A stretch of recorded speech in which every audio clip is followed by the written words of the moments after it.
Hello, and welcome to Boomer Banter, where we have real talk about aging well. Dee Green, and I am your host. And every week, we talk about the challenges, the changes, and the possibilities that come with this season of life.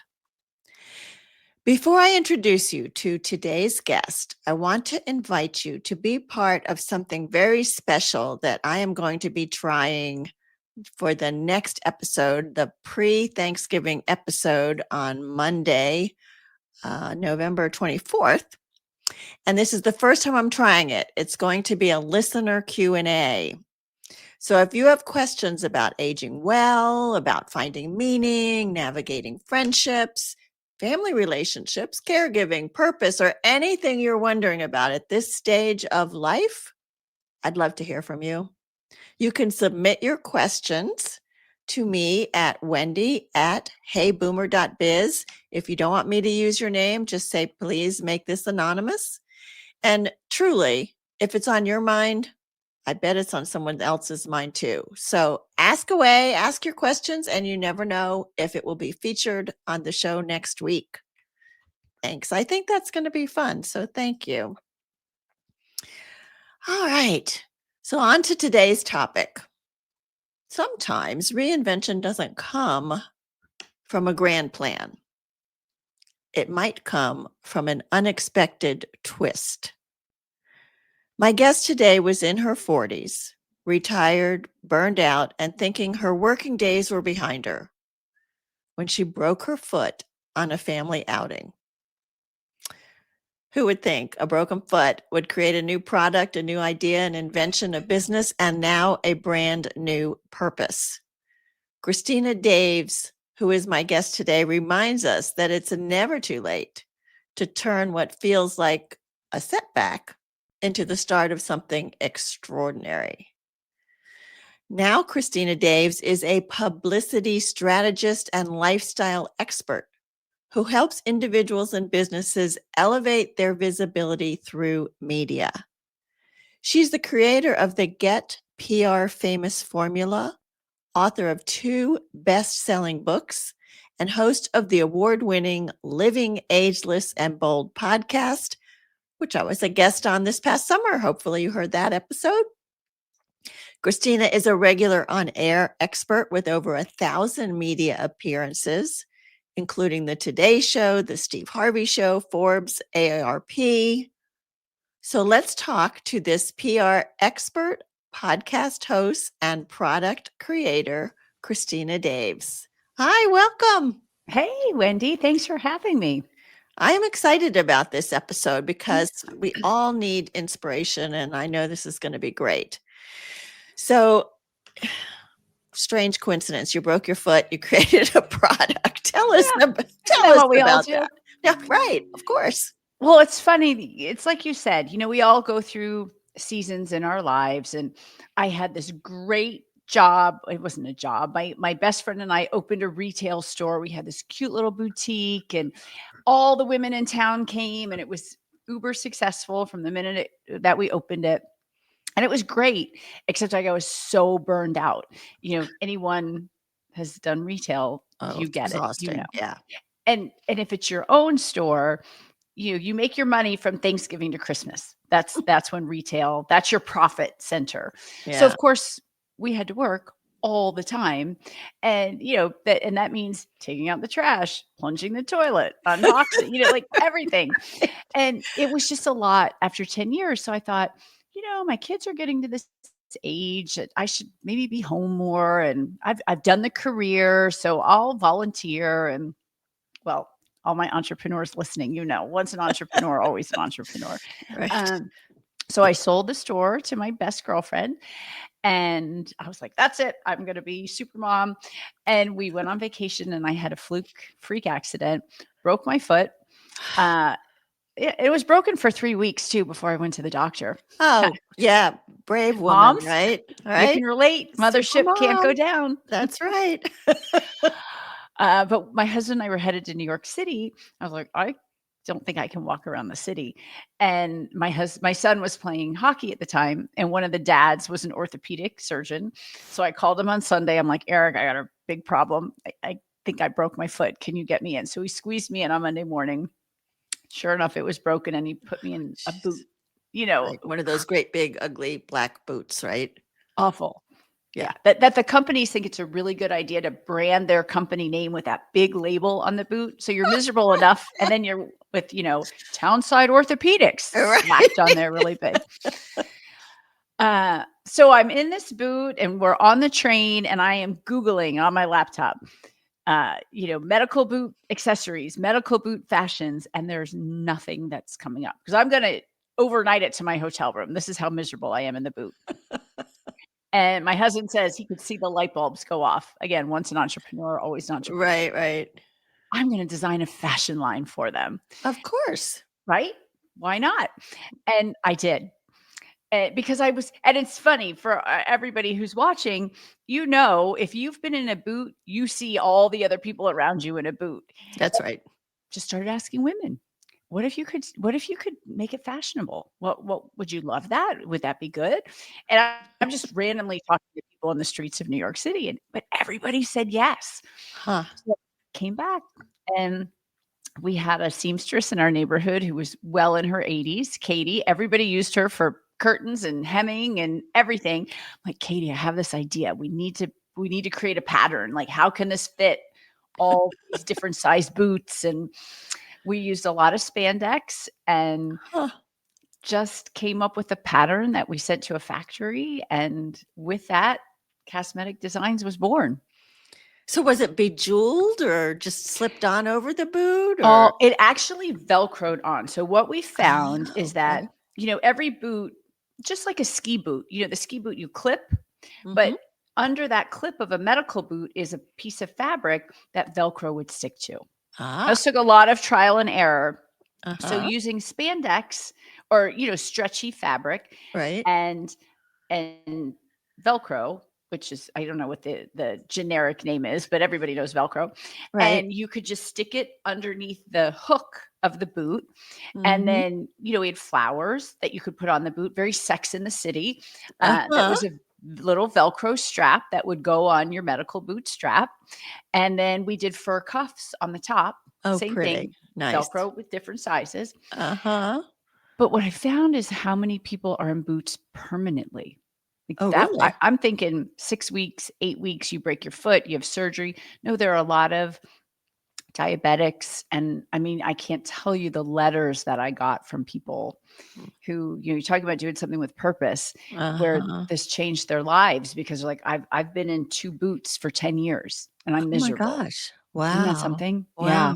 So how did you get the word out? Well, this is how the whole PR business started. You guys, this is, what is it? Necessity is the mother of invention. So I invented a product. Hey, I owned a retail store. I know how to sell stuff. Well, I made a mistake, a huge mistake, thinking that doctors would sell it. That was my whole business plan. Okay. Now you go to your doctors and you see, lotions and potions and all kinds of stuff because they're not making any money like they used to, the insurance money. Right. But I was a little too early. Yeah. So shift. I ended up on the Steve Harvey show. It was a fluky thing. I again, doing PR or starting to do PR to get this out. I guess I forgot to mention, I had hired a consultant who basically stole $24,000 from me. Oh, no. Yeah. And when the time came, the contract was up. He had done nothing. I thought, and sadly, I think many of us have been there, but I wouldn't be where I am today if it wasn't for that. So nice. I had to teach myself PR. I had to teach myself, how do I get this product out there? And I went to the library and kind of taught myself PR. And one of the things was just pitching, which is now back, called Help a Reporter Out. And you get these emails 3 times a day, and they're like emails from the 1980s, right? Do you know what it is? Right. It's not modern at all, but it's very effective. So there was a query in there that said, do you have a product you want to take to the next level? Parentheses, national TV. Hmm. I was like, well, heck yeah, Yeah. I do. So I wrote back. This was in August, and I didn't hear anything. And I'm trying to figure out, I was banking on the doctors. All the doctors said no. I had to manufacture overseas. This is before 3D printers and before you could do kind of small batch stuff. I mean, I had a container of medical boot fashions Oh in my a gosh. warehouse. Yeah. We had mortgaged Whoa. our house. I'm like, how Oh am I my going to do gosh. this? How am Ah, I you going to had to do this? sell some. So didn't hear. And then I hit rock bottom. I'm like, and I remember it so vividly. It was a Tuesday night. I'm crying my eyes out. I'm like, what else can I do? Universe. Mhm. I am a good person. I've worked so hard. I have tried everything. And it's like, no, no, no, no. And that morning I woke up and they said, we got your query. Now this is 3 months later. 3 Uh, months.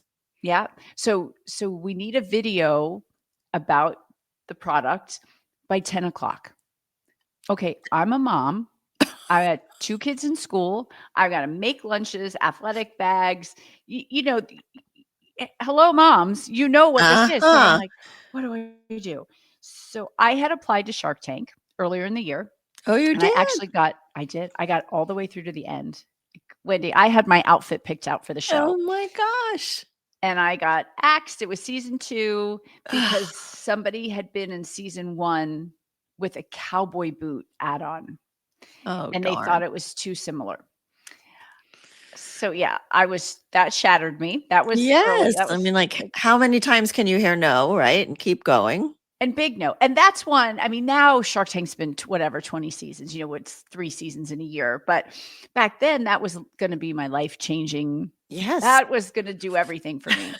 They would have laughed me off the show. I didn't have sales. I didn't have Oh, yeah, anything. they would have asked you all those questions. Yeah. Yes, and I would have not done well. But anyway, but I had that video. So I'm like, "Oh my gosh." So I literally pulled the video up, took out the intro to Shark Tank, and just Yeah. sent them what I had left. Like, that was it. Perfect. So they called that night, and I'd been emailing back and forth, and my husband and I were at the high school booster club. He ran the booster club. We were at a meeting, and we walk out in the parking lot. My phone rings. It's the producer. She's like, "We'd love to have you on the show." Um, and I was like, "Oh my gosh, great. When?" "Tomorrow. You're So flying out tomorrow. What's the name of your license and your airport of choice?" oh And I'm my like, gosh. "Yeah." And I'm this like, was which show was this gonna "This be? is Steve Harvey, The Steve Harvey Show. the Steve Harvey Awesome. show." So my Okay. husband's like, "Go. I'll figure it out. You just go." So I go home. I've got to pack everything. I got to pack the boots, the stuff. And I didn't quite know that. I thought it was like a Shark Tankish kind of show. So I Uh-huh. got there and there were 6 contestants competing to be Steve Harvey's top inventor. And Huh. we were vying and didn't know till we're in there. They do your makeup. I'm in the makeup room. They're like, it's for $20,000 prize Oh my and hurry gosh. up and come up with your 1-minute elevator pitch. Ah.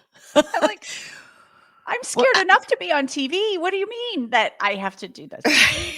So, and you well, probably had it from Shark Tank, but you go blank at that point. I was so scared. I called my friend who's a hypnotist. I'm like, "Brian, can you hypnotize me? I can't do this. Like, I can't do this." And he gave me the best advice. I'll tell this to everybody because publicity will change your business at any age, whatever you're doing. He said, "Christina, nobody on that show wants to see you fail. Nobody watching the show, nobody in the audience." And they had a studio audience, and I caught a woman, beautiful, probably 65-year-old Black woman in a red sweater with just shimmering eyes that just shined on me and said, "You'll be okay." And I focused Um, in on her, and I still can see her clear as day, and that was a long time ago. isn't that Um, something? but I won. I You I won. I I won. I won $20,000. I had no money. It put me on the map. I Mhm. ended up pitching.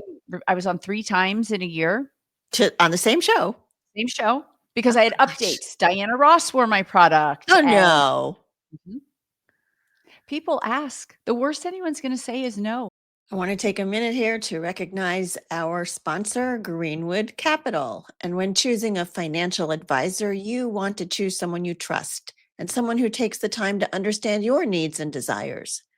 I tried several different companies before I found the advisors who are just right for me at Greenwood Capital. Melissa and Ann get me. We enjoy the time we spend together, and they take the time to answer all of my questions. That is why I recommend Greenwood Capital to you.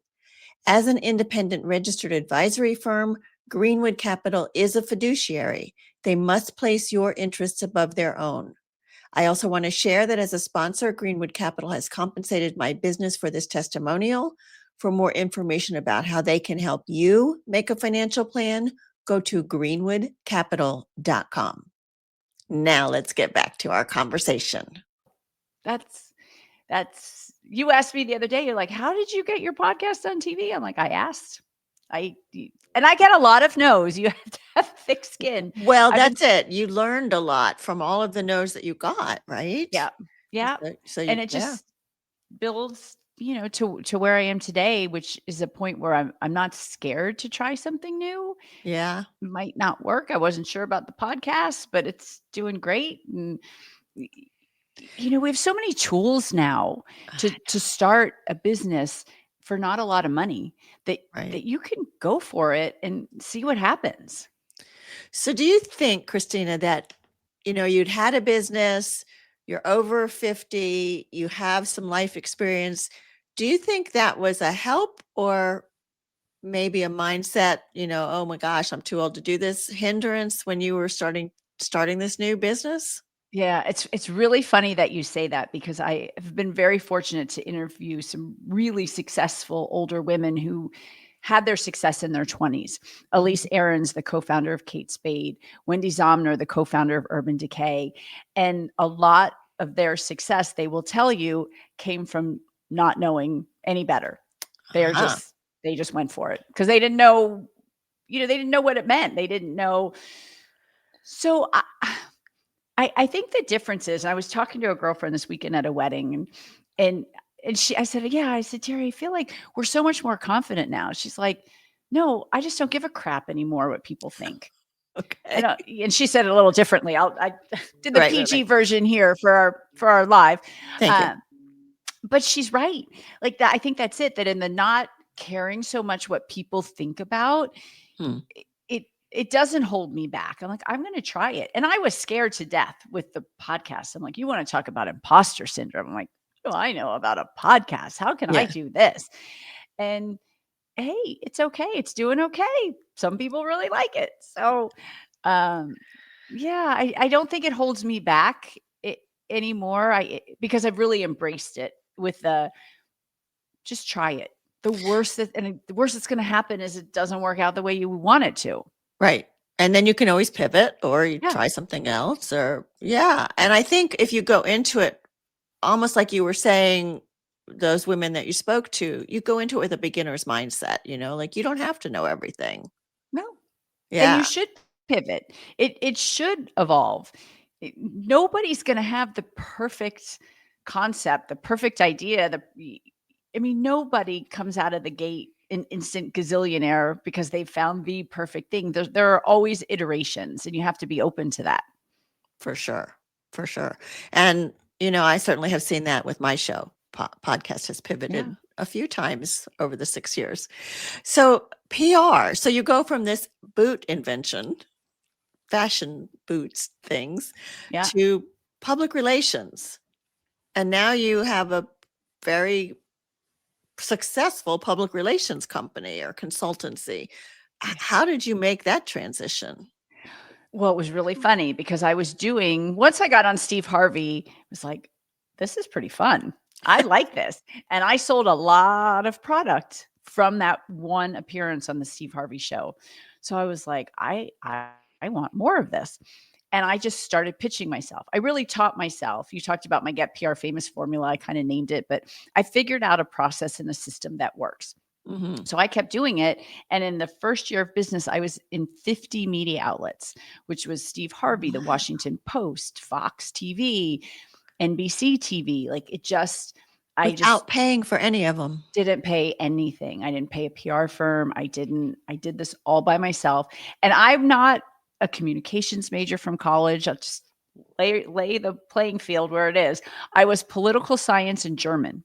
Those Oh, are my clues. okay. Okay. Never worked in a PR firm, entrepreneur, had a retail store. So I really had zero background in PR, zero. But I figured it out. I read a lot of books, a lot of trial and error. Well, then I would go to these entrepreneurial conferences, with my boot, talking about my boot. And everyone's like, forget the boot. How are you doing that? How are you doing the media? Because small business owners can't afford PR firms. That's right. But they have great stories to tell.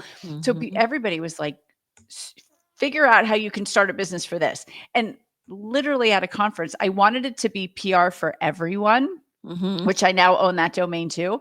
But Okay. what was available was PR for anyone. And in a conference on GoDaddy, I bought the domain Uh-huh. and I put an ask out to the universe when I got back. I'm like, again, imposter syndrome. Hey, this worked for me. I helped a couple friends. It helped for them. But so I did this ask to the universe to go to New York and interview people. I interviewed a producer from the Oprah Winfrey Show, Peter Shankman, who founded Help a Reporter Out. Everybody said yes. Everybody. I My friend's dad had run communications in the White House. He did an interview with Oh me. gosh. So it kind of was this platform that then I had all this credibility around me that, hey, I think this is what works, but all these professionals are going to tell you this is what works. Mhm. And with that it was born. And I just do a lot of speaking, and it's training. It's basically DIY PR. It's how can you be your own publicist Mm. and forever, not just for a finite amount of time, but how can you constantly pitch? And that's what I do. I'm on TV twice a month now, at least. I started freelance writing, so I'm in major publications: Southern Living, Newsweek, Business Insider, eh, because I pitched, I asked, and it Yeah. worked. My dad had PR, an Oh, advertising company, and yeah, okay. that's what he always said, you just gotta keep asking. I mean, what's the worst that happens? People say no. No. And you guys aren't going to say yes to everything. And it's Right. funny now that the podcast is getting really popular and my writing is out there, I'm getting pitched. Like my mailbox is full of pitches and I I look at know. it, I'm like, oh, these are terrible. I know, Terrible. aren't Right. they? I know. So Like, I'm like, "Do you even know what my show's about?" well, and my favorite is, I am such a fan of your show. I That's listen right. to it all the time. I would be a great guest. I know. And for those of you who don't know my show, I only interview women over 50. 139 episodes, only women over 50. And this will be like a 30-year-old man. Right. I I know. I get those, and you're like, "Oh, please, no, that's Right. not what I'm talking That's about." not But me. it is interesting when you first start getting those pitches, you're like, "Oh my, people find me." Right. Yeah. So so do you when you talk to people in your PR business, Mhm. do they come to you because they have a product? They want to start a business, but they don't know what to start, or they have a service and they want to pitch that? I mean, how do you go about that? Most people wanna be known, Okay. and that's why, like, my platform is really called established to known. So they have a Okay. product, they have a service, they know it's good, they're good, but the world doesn't know about them. I say my ideal client is the world's best kept secret. And Okay. when I say that, when I speak, and, I'm like, "How many of you feel like you're the world's best kept secret?" And everybody goes, like, "How did you know?" I'm like, "Because it's everybody." Yeah. So, So what's the steps? How do you take them kind of through getting known? yeah. So, I always start local. And if you live in New York, I'm sorry, that's the number 1 market. It's gonna be tough, but I started in DC, which is the number 6 market, and I've done okay. You have to have a good story, a good timely, relevant story. And with that, so I have that Get PR Famous formula is 3 steps. You want to be newsworthy, you want to create a great hook, which is your subject line, because if you don't have a good subject line, forget it.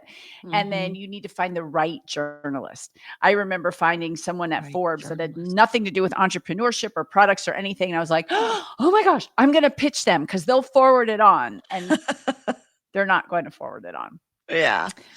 So that newsworthy is the first piece. What is relevant to and it could be a launch. It could be, what's happening in the world. Right now it's near Thanksgiving. Do you have something related to the holidays? Like I'm pitching that I'll be on in December. I don't remember exactly what I'm going to do, but it's perfect holiday gifts for the active mom or grandma in your life.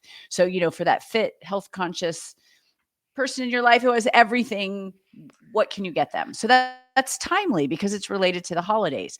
You wouldn't pitch that in July, and you always want something timely and relevant. So you get the yes or the no. If it's what we call evergreen, that could be a anytime story. They might Mhm. file it away. So do you have a product still? Are you still doing the boot? Nope. Nope. Nope. No, I sold that. That is done. I went to a hospital system, which was perfect. And no, because the PR stuff really took off. And And that really that's, kind of lights you up. yeah. Yeah. I'm not a salesperson. I was Oh. never good at trying to sell the boot product to the doctors. And then I had the boot manufacturers involved. But again, I was too early. I was just a little bit too early. It did fine. Yeah. It wasn't my $1 billion idea like I thought it was going to be, but it was Oh, good. yay. Hey, it was good enough and you won the award and you sold it and hey, it's all and And you I and it launched your was my PR business. stepping stone to where I am today. I wouldn't be where I Right. am today if I didn't have that.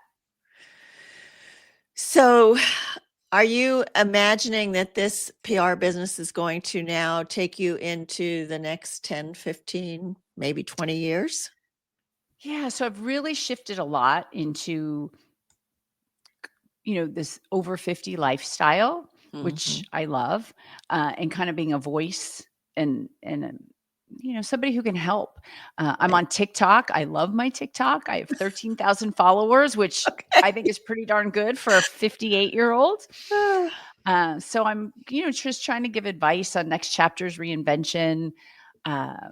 Doing a lot more, user generated content for brands and products, trying to attract 50-plus-year-old women.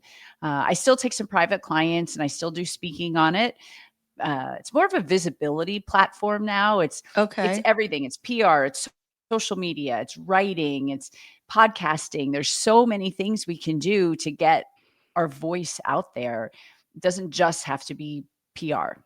Right. And we all need the help and we all need to be doing that we are still relevant and involved and engaged and have things to say. So when you give advice, okay, I come to you and I say, Christina, I really need to get help with getting this business known, the coaching side of it, right? The Yep. podcast is doing great, getting the coaching out there. Yep. I'm like, timely, like what do you say about coaching? Coaching is evergreen, right? You can use coaching anytime. So Yeah, there's but you really have to go into, for example, I think it's August 21st is National Grandparents' Day.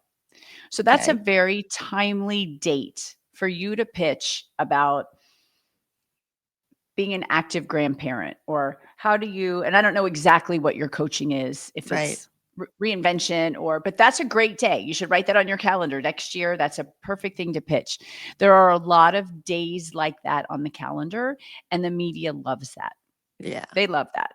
Okay. Uh, I'm working with a client who was a huge designer in LA and had a horrific motorcycle accident, was in a coma for a long time, lost her eye. She has no short-term memory, Oh, and how she's rebuilt her life. And so I was doing her calendar, and there's like National PTSD Month, brain, or is it TBI? brain trauma Brain injury. injury month. Yeah. So I found all these things. Oh, and while she came out of the coma, she was diagnosed with breast cancer. So another, you hear so many breast cancer stories, but you don't hear that story. So No. building out what that looks like. What are, the various holidays or seasonality related to people over 50, people over 60? Yeah. So I want to talk about your podcast. I had so much fun. Okay. I had so much fun being on that. And I know you have some amazing women that you've spoken to and great stories that you've told. I wonder if you see like some similarities in some of the stories of what brought somebody to that next reinvention. Yeah. Most of the time, it's there's a need. They need something. Mm. Angel Cornelius, who founded Maison 276, which is a hair product for silver and gray haired women. Okay. And she's this gorgeous woman with this gorgeous gray, curly hair. I mean, she's stunning, but she couldn't find any products for it. It was just, she'd use the purple shampoos, which, it's, if I don't know if you've ever used purple shampoo. I know with my daughter, I mean, if you don't do it exactly like the instructions say and you have the exact right things in your hair, it's going to be a debacle. So she mixed things in her kitchen, Ah, figured it out. She's 57 years old. She's a big healthcare administrator for a huge pediatric clinic. And then her friends are noticing her hair, like, Angel, you look fabulous. Like, your hair looks so great. Can I have some? So she started selling to friends. She started telling more friends. So she opens an Etsy shop. And then all of a sudden, her kitchen is too small for the demand. okay. And she had to make the decision. I think she was 60 when she finally decided to retire from her corporate job, which is all she knew, Mm. and go to a what's it called, like a packing house where somebody else would actually do it. And it was her product. She wasn't white labeling it. It was her ingredients. And she's in Walmart, she's on QVC, she's on Amazon. She's built a brand, like, it's huge and it's just amazing. And she's 67 now. So she Oh, started 10 that's years great. ago Yeah. mixing, and she's incredible. So what advice would you say to somebody that, they've got this little side gig going on and it's starting to take off, like that's hair shampoo? Yeah. Like, where is that moment when you say, all right, I'm ready to go for it? Well, and a lot of the women that I talk to, it just kind of happens where you're at that cusp, and you can Mhm. stay here, status quo, where you're at your job and you're getting your paycheck and everything's fine, and this can stay right where it is, Mhm. or you can take the risk. And again, it doesn't have to be a huge financial commitment. For example, for Angel, it was more time. She had to give Right. up. She's working, and she was working a lot, 50, 60 hours a week. So what if she took those 50, 60 hours and put it into Maison 276, which is what she did, and she exploded the brand. Fantastic. So, do you find that there are certain types of people that are better prepared to take that risk, the more entrepreneurial personality type? That's a good question. And I don't know. I think it's just really the person who really believes in what they have. Mm. That for some reason that just sparked me. My first interview on the show was somebody who became a friend, and she was the former executive producer of the Today Show. And she left the Today Show because of menopause, basically. She was dealing with menopause. She was a late mom. Her son was in high school. She was missing out on a lot of that. And she's like, I want to tell the world about menopause. And she went and she started trying to raise money for it. And everybody said she was crazy. Nobody's going to listen to you. Nobody cares about menopause. Well, years now, I think it's 4 years later, she was the co-executive producer of the M Factor film, which has blown up. I don't know if you've watched it or not, but I it's haven't all seen it about yet. oh my gosh, it's fabulous. They got Yeah. every top doctor. She partnered with Tamsin Fadal, who was in New York City. She was a Fox anchor, and Okay. it's. I've watched Tamsin grow, because when they first started doing it, I think her Instagram was 40,000, and now she's at like 1.2 million. Oh, goodness. So they knew in their hearts that women want to talk about menopause. Oh, Women it's want to yeah. understand it and not shove it under the rug. And Mhm. again, that was just, they just went for it. They just went for it. They just kept talking and talking and talking to people to see who believed in this too. And, they've got Halle Berry and all these, really big names and the top doctors on menopause in their documentary. And now they're doing a prequel to one about perimenopause. And I'm Good for sure that's going to them. do just as well. Yeah. So again, it's kind of, if you have a passion for It's in your something, heart. Yeah. You I have a think you're gonna passion. figure it out.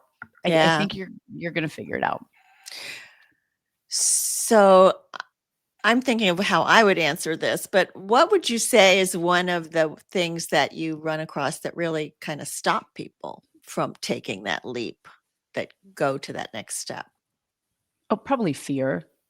Just fear. Fear for sure. I go through it all the time, imposter syndrome. Mhm. I'm like, who wants to listen to me? Like, why? And Yeah. I remember I had a coach before I did the podcast, because I really wasn't sure what direction. I knew I wanted to do something for those women over 50, but I really didn't know what. And I said to her, I said, but if Jennifer Aniston or Reese Witherspoon wants to do the same thing, they're going to blow up with it. Right. Why does anyone, I get that you want to hear Jennifer Aniston talking about life Exactly. after, but she said to me, she's like, Christina, but they're not reality to Uh-huh. 99% of us. You can speak to all the other women just like you. Mm. If I mean, I love Jennifer Aniston. I love Reese Witherspoon, but I probably don't have a lot in common with them. So there are many less zeros in my bank Uh, account. oh, yeah. I don't And they're fly private. probably just nice people. You would They, love them anyway, I'm for sure. sure. But But yeah, but they're to not us. relate to, I mean, they look fabulous. Yeah. Do I do a little bit to touch up? Yeah, but I don't, you know, I don't have the means to do as everything that they do, and the Exactly. spas and the retreats. And I used to say with Demi Moore, what was the movie she did, the military movie, and she looked so fabulous, like so Oh, fit. yeah. I was like, yeah, if I had a professional cook and somebody, Right. fitness instructor in my home, I'd Right. look like that too. Right. Yes. Right. But I think your coach gave you really good advice. We all have imposter syndrome. And it is true that we have things to say. We have learned some lessons and we are relatable, Yeah. right? Because we've made some of the same mistakes that our Yes. listeners would make, and we've faced some of the same fears that our listeners would face. Yeah. And I think it makes it a much more relatable experience. So, yeah. Yeah. And I have 2 adult kids, so I went through teenage years, Oh, high school, right. and this is my, station that I'm on here in DC that I love. They're like, I just adore them all, but there's nobody who looks like me on the show. They're all young, they're Uh, all, and I'm like, I bring a lot of wisdom and mhm. knowledge, and they're great. I just feel like they're all my kids. They're late 20s, early You're like 30s, it's and they're just so sweet. But sometimes in an interview, I can connect more with an older person because mhm. I've experienced it, something related to them. So there is value in just being us and learned experiences. I've been married almost 30 years. There's a lot that comes with that. That's true. That's true, and I think we have a different way of looking at the world, so I love how you Yeah. phrase that. Yeah, we bring a different perspective. Yeah. Yeah. So, to get to any kind of actionable advice, if somebody wanted to start a business over 50, Yeah. they have an idea, they have a product, what are some of the first 2 or 3 things they need to do to start thinking about branding it or getting the word out? Yeah, well, first start small. Talk to your friends and your family. Get honest feedback from your neighbors. I remember when I did cosmetic, I did a focus group and I invited all different kinds of people. People like parents from my kids' friends at school that I hardly knew, to my best girlfriends, to neighbors, to just a whole hodgepodge of people to get feedback. And I remember one woman was big corporate. She was a mom, one of the moms of my daughter's friend, and she's like, I probably am not going to like this. Just so you know.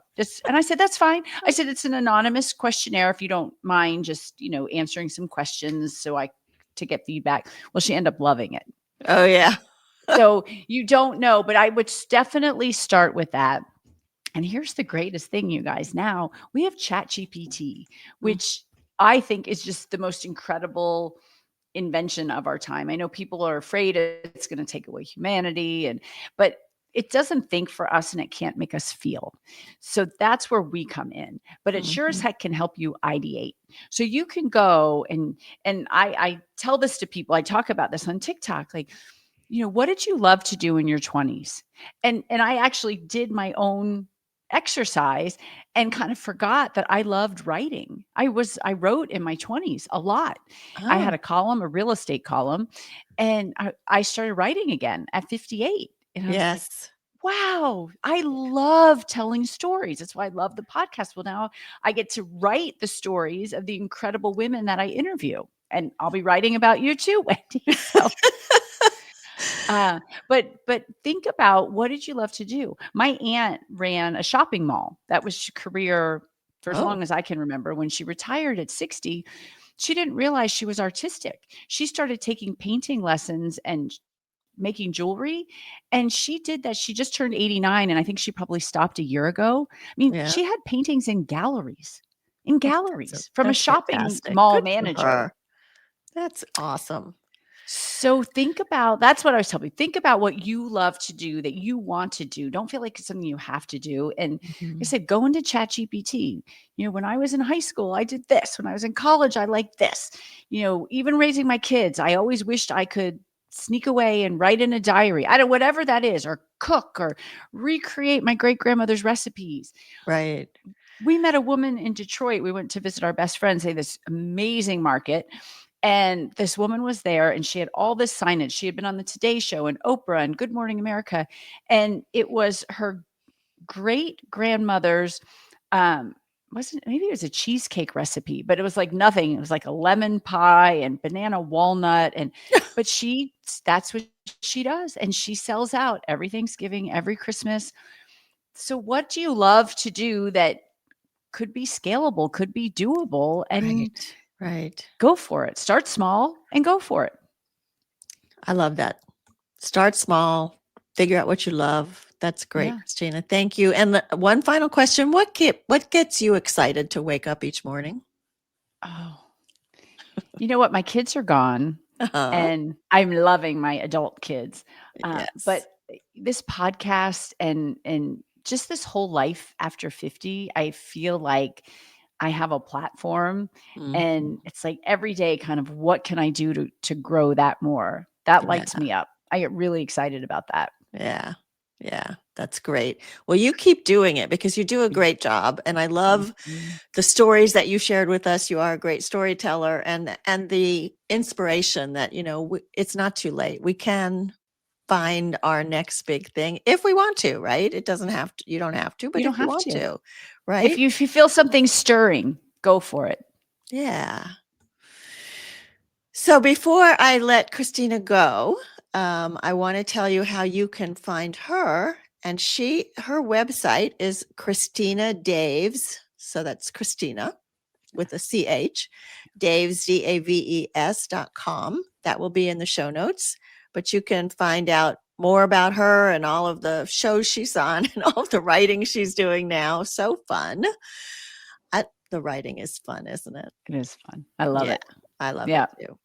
I also wanted to tell people about my What's Keeping You Stuck quiz. And one of the things that keeps people stuck is this idea that they have this dream, but like you were talking about, imposter syndrome. Oh gosh, well, why could I do it? How could I do it? Well, try the What's Keeping You Stuck quiz. And when you get the answer, your stuck type, it's going to give you 5 personalized emails over the next 7 to 10 days that are going to have resources and ideas that will help you kind of think about what's keeping you stuck, but also more proactively help you get unstuck. So the link for that is bit.ly/not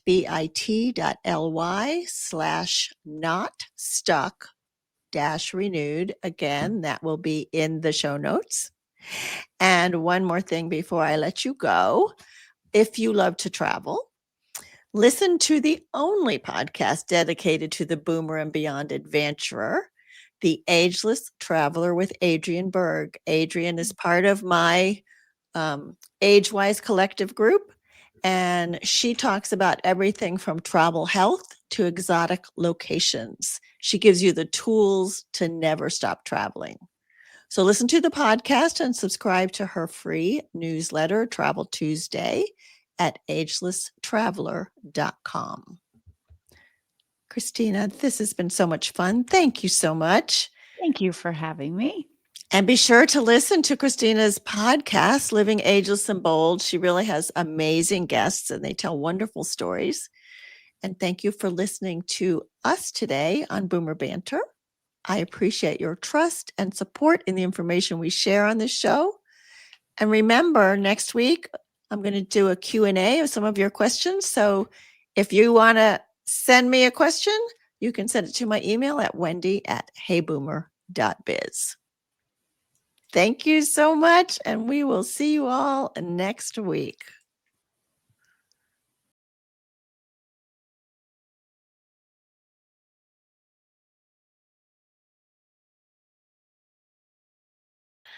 Thank you to Greenwood Capital for sponsoring Boomer Banter. Greenwood Capital is an independent registered advisory firm providing wealth management, investment solutions, and financial planning to clients in 23 states.